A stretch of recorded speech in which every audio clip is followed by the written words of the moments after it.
That's a big beanstalk. I'm not going to start by saying that Jack was lazy. When there was an adventure in the offing, he was not lazy at all. But most of the time, he just did a little bit of this and a little bit of that. Jack lived with his mum and Daisy the cow in a tumble-down farmhouse a little way out of town. Jack's mum liked to do just a little bit of this and a little bit of that as well. They didn't have very much money. They didn't much care. Then one day there was nothing left to eat, not even a crust of old bread, and no money left either to buy anything. "It's no good, Jack," his mum said. "We'll have to sell poor old Daisy. You had better get up early in the morning and take her to market. Make sure you get a good price for her." Jack knew better than to argue. Besides, he was very hungry. So the next day, he got up at sunrise and set off down the lane with Daisy in tow. He had not gone far when he came around a corner and bumped into a funny little man. The man was wearing a big baggy jacket with big baggy pockets. "Good morning to you," said the man. "That's a nice looking cow you have there. Do you fancy doing a swap for her?" Jack remembered what his mum had told him, so he asked, "What will you give me in exchange?" "These," declared the funny old man. Plunging a hand deep into one of his pockets, he pulled out 6 plump beans. "Those?" asked Jack. "Yes," said the funny little man. "These.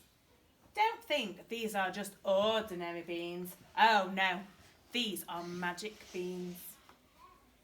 But you will have to be careful with them. I've lost the instructions, so I'm not sure what to do." Well, there was nothing Jack loved better than magic, so he handed over Daisy, took the beans and hurried home.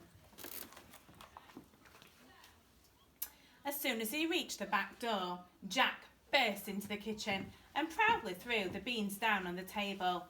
"What's this?" exclaimed his mum. "Oh dear," thought Jack. "They're magic beans, Mum. I swapped them for Daisy. At least we've got something to eat. Well, we will have when they're grown." Jack's mum was furious. She went white in the face and shouted and stamped. Then she threw open the window and flung the beans outside. That night, Jack and his mum went to bed feeling miserable and hungry. But in the garden, things began to happen. The beans slipped down through the cracks in the ground.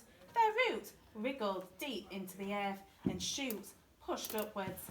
They burst through the hard crust of the soil and twisting and tangling together, they grew high into the sky. They kept on growing and growing until they reached the land of the clouds. Then a long, wiry tendril reached down to the house, tapped on Jack's bedroom window. "Who's that?" Jack yawned.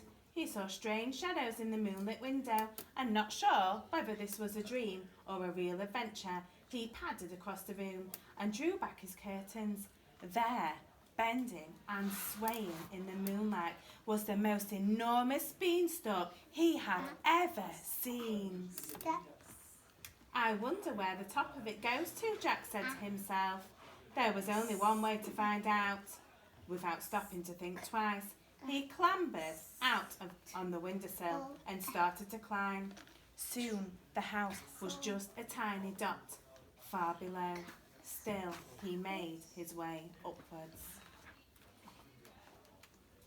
Finally, he reached the land of the clouds and stepped off the beanstalk onto the fluffy grey ground.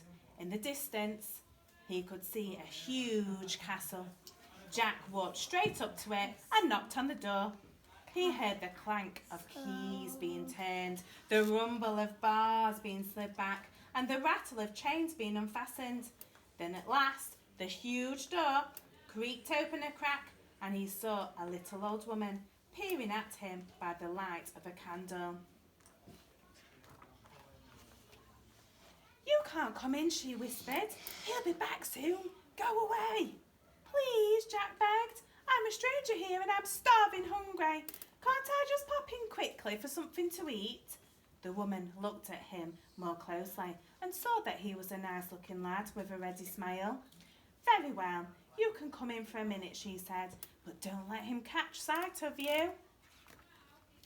Who's going to catch sight of? The hungry child giant. "Who is he?" asked Jack as they made their way across the dusty castle corridors to the big kitchen. Lining the walls were mounds of huge bulging sacks which jingled as Jack brushed against them. "The giant, of course. If he catches you, he'll eat you for sure. He's got a foul temper, so you better keep out of his way. Hide among the sacks if you hear him coming." Then, just as she finished speaking, there was a crashing of heavy footsteps outside the room. Jack only just managed to hide behind a heap of the sacks when the door burst open and in barged the giant. "Fee, fi, fo, fum. I smell the blood of a stinky man. Who is he, woman? Where are you hiding him?" The giant sniffed his way around the room. Then he came close to where Jack was hiding. "Oh, don't be silly," said the old woman. "All you can smell is the stew I've made.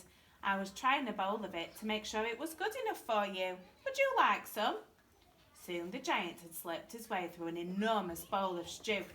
He belched loudly, then demanded, "Fetch me my goose. I want some more gold." The old woman slipped out of the room and was soon back, cradling a huge, very gloomy-looking bird in her arms. Peeping out from his hiding place, Jack watched as the goose began to lay eggs, each one made of pure gold. As each egg appeared, the giant put it into a giant egg box. Then he demanded, "Now fetch me my harp. I want some music." Once again, the old woman bustled out of the room and came back holding an exquisite harp made of pure gold. Even the strings were golden. "Play, harp, play!" shouted the giant. As if by magic, the room was filled with the most beautiful, gentle music as the strings began to vibrate all by themselves. Soon the giant fell asleep and his snuffling and snoring echoed round the room. Jack crept out from his hiding place and quietly began to drag one of the bulging sacks full of gold coins across the kitchen floor. It was very heavy and it jingled as he pulled it, but the giant did not stir. Jack heaved and dragged the sack right out of the castle, across the cloud and back to the top of the beanstalk.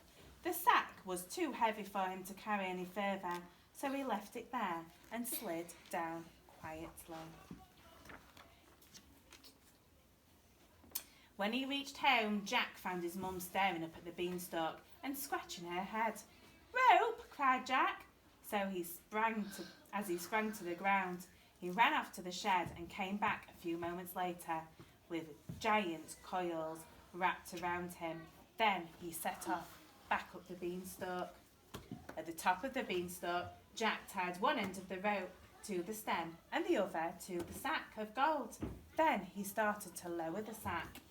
After a while, he felt the rope become loose and he knew that the sack had reached the ground safely and that his mum had untied it. What was in the sack? What was in the sack? Money. Jack headed back to the kitchen to fetch another sack. As he crept past the giant, the goose looked up hopefully and whispered, "Can I come too? I hate it here. You wouldn't need to take the sack then. I could lay you as many golden eggs as you want." So Jack picked her up and ran out of the room. In the corridor, he bumped into the old woman. "Can I come with you as well?" she asked. "Of course," said Jack. "Here, you take the goose and I'll go back for the harp." But as Jack picked up the harp, it suddenly cried out, "What's going on? Who are you? Help! Help!" Jack raced out of the kitchen just as the giant woke up, saw what was happening and began to give chase. Faster and faster ran Jack. Closer and closer came the giant. As he reached at the top of the beanstalk, Jack could feel the giant's hand on the hairs of his neck. The old woman started slithering down with the goose. Jack slithered down behind her with the heart. They could hear the giant shouting as he tried to follow them. The beanstalk bent and swayed wildly, first to the left and then to the right. But the old woman and Jack reached the ground safely. Jack grabbed the rope. He pulled and he pulled until he could see the giant hanging on for dear life, glaring down at him. Then he let go. Boing! The beanstalk shot upright like an enormous catapult. Unable to hold on any longer, the giant flew off the end. He soared away into space and was never seen again. And as far as I know, he's still there. The old woman went inside to make a pot of tea. Mum put the golden harp on the kitchen dresser, and Jack made the golden goose a special hut. He put the sack of gold in the cellar and took out a coin whenever he needed to buy something. And the last time I went to visit, the harp plays jigs and reels, so we all had a merry dance. The end.